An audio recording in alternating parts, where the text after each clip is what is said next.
जी, आपका क्या नाम है? जी, मेरा नाम सिमर चौधरी है। आप कहाँ से हैं? जी, मैं जयपुर से। जयपुर से हैं। जी मैम, आपका क्या नाम है?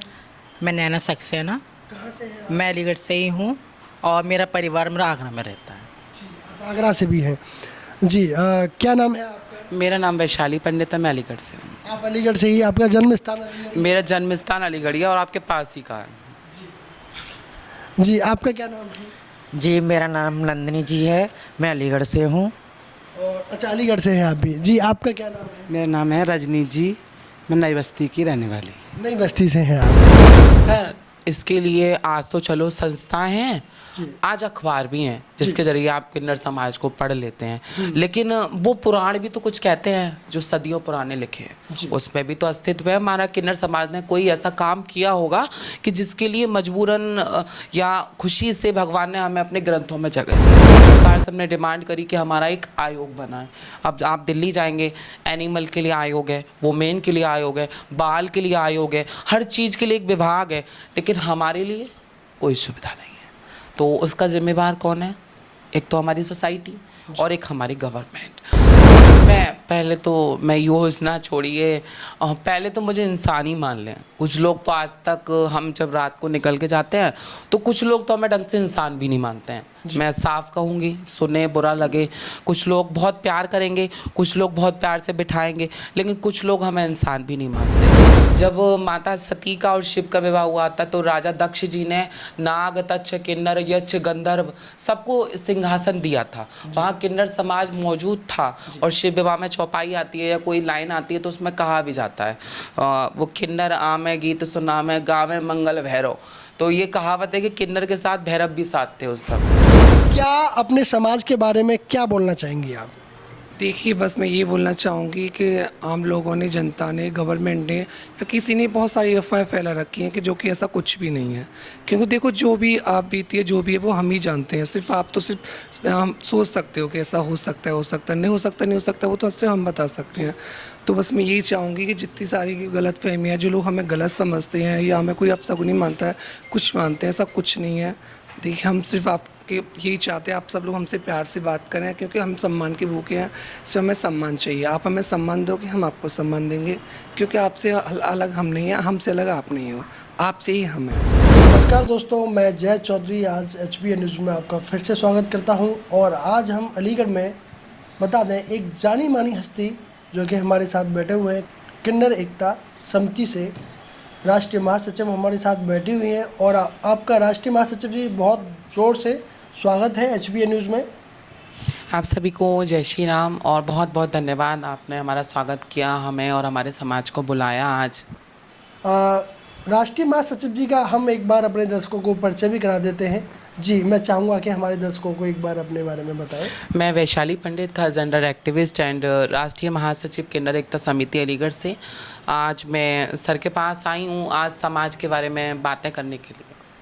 जी, मैं वैशाली जी, एक सबसे पहला सवाल आपसे करूँगा कि किन्नरों को अर्धनारीश्वर रूप के नाम से जाना जाता है, तो ऐसा क्यों? सबसे पहला सवाल मेरा आपसे। सर, जैसे कि आप देखेंगे, एक मेल और फीमेल, वो आदमी है, एक औरत है, और हम दोनों की जो हम दोनों का जब सिमिलरिटीज़ एक साथ मिल जाती हैं, जब जाके एक किन्नर की उत्पत्ति होती है।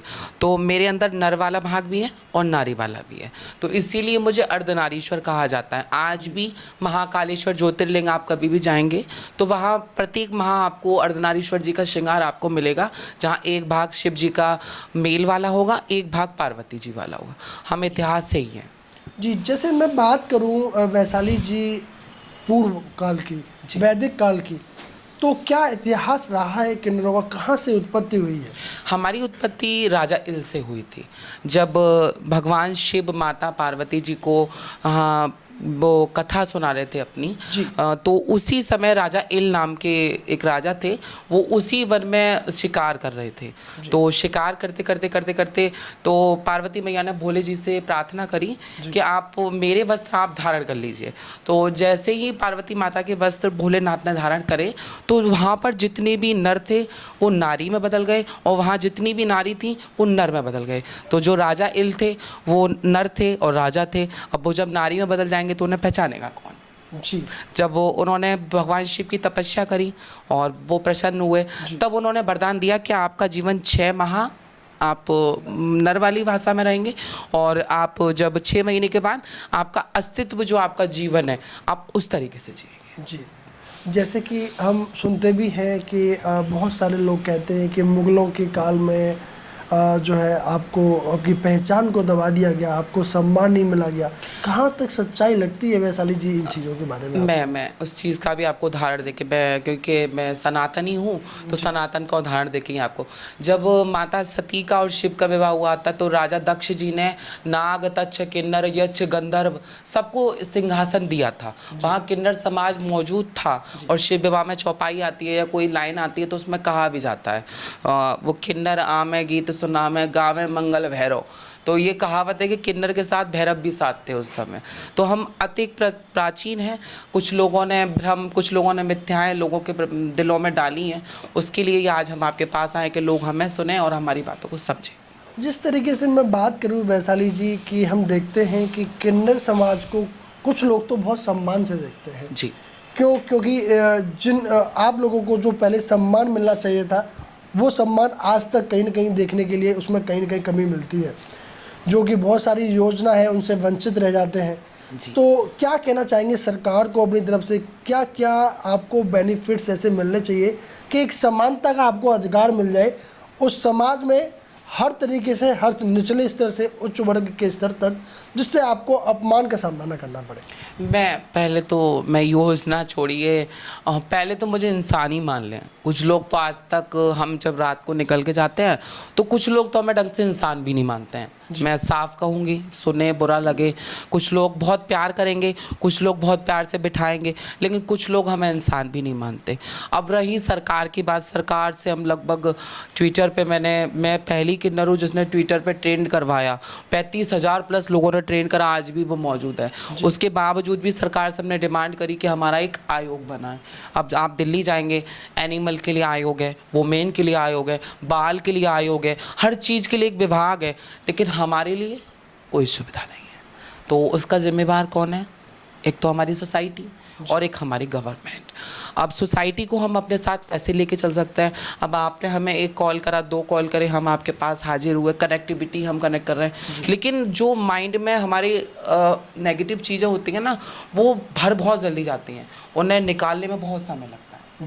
जी, एक सवाल और बहुत सामने आता है कि जिस तरीके से हम देखते हैं कि आपका समाज बहुत अच्छे स्तर से काम करता है, लोगों के बीच हमने देखा है कि आपकी सामाजिक सेवा से भी लोग प्रेरणा लेते हैं। आपके बहुत अच्छे अच्छे कार्य हैं आपके संगठनों के, आप किन्नर समाज के लिए बहुत अच्छे कार्य करता है। किन्नर समाज से हटकर आप गरीबों के लिए भी बहुत अच्छे कार्य करता है, जो कि एक आम व्यक्ति भी नहीं करता है।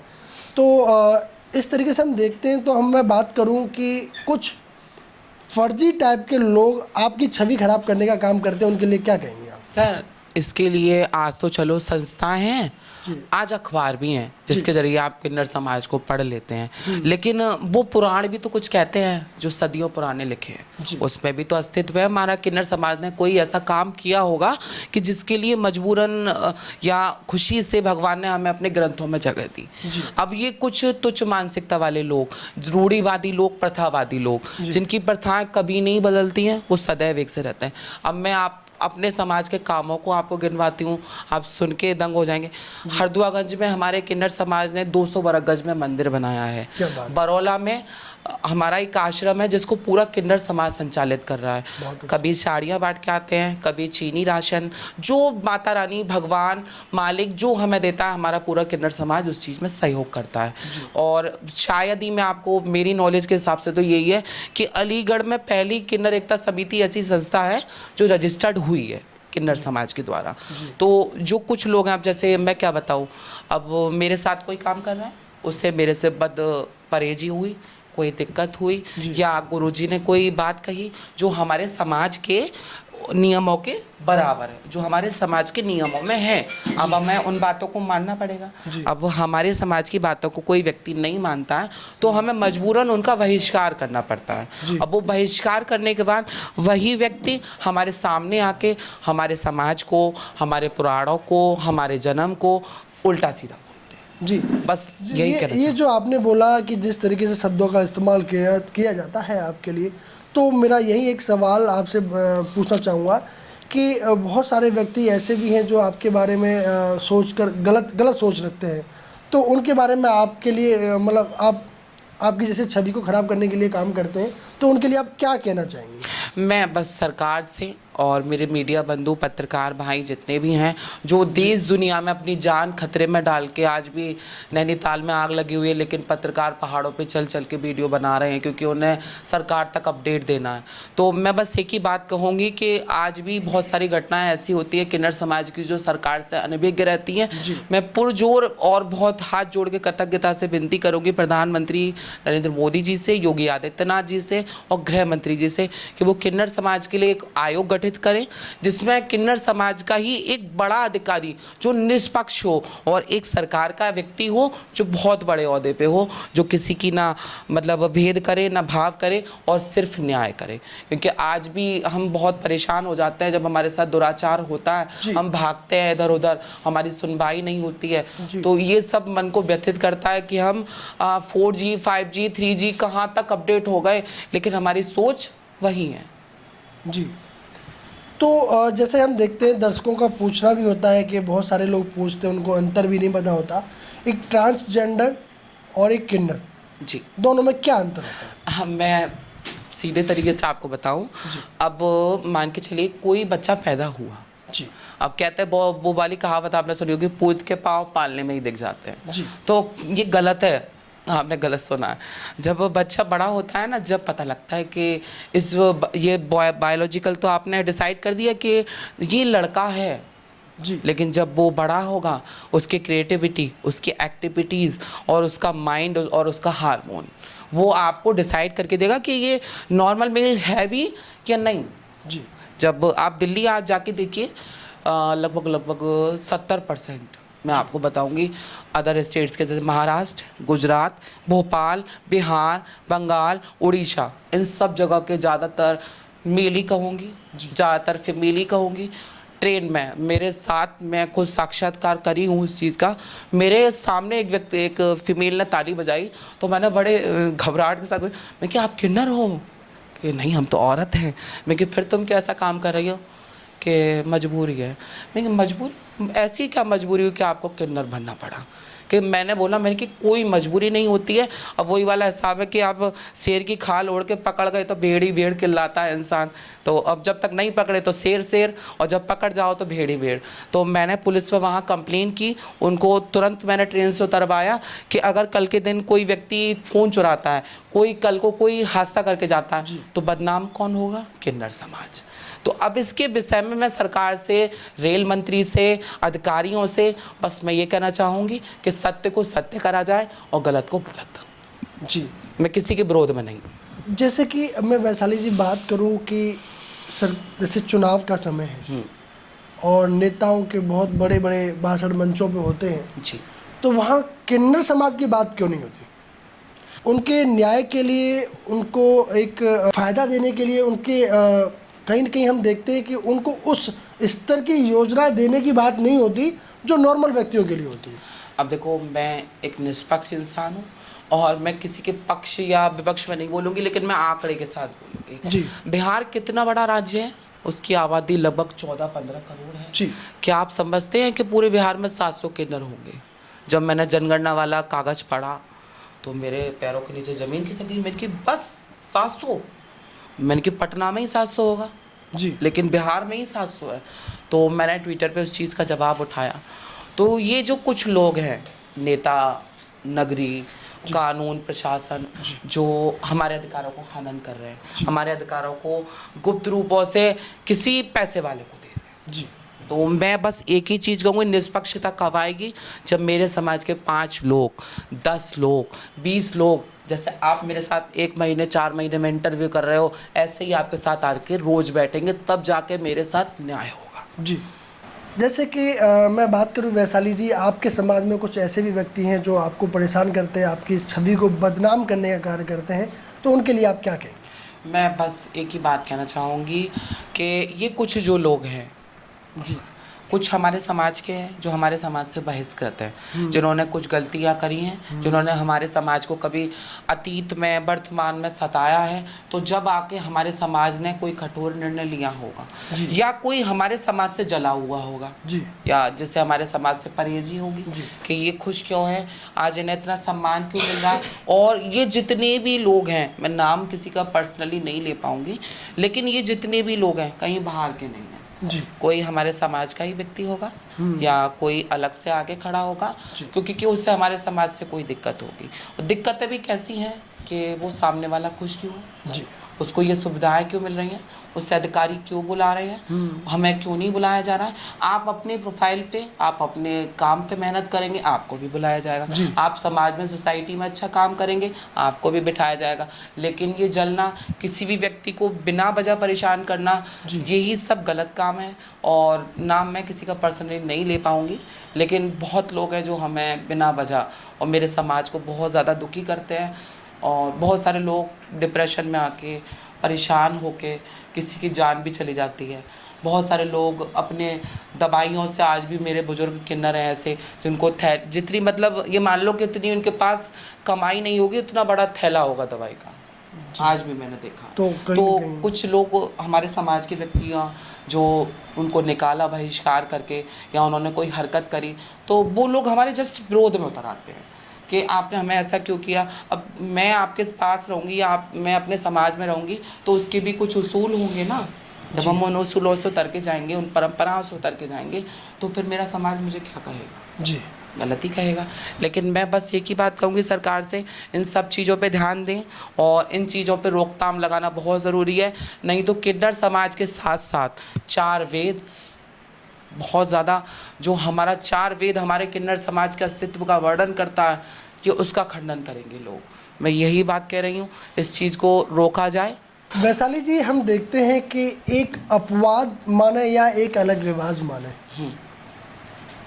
किन्नरों की मृत्यु को दाह संस्कार को लेकर एक अपवाद बना हुआ है। लोग कहते हैं कि क्या ऐसा रीति रिवाज है, क्या इसको अलग से इनका अंतिम संस्कार किया जाता है, कि लोग इसके बारे में जानना चाहते हैं।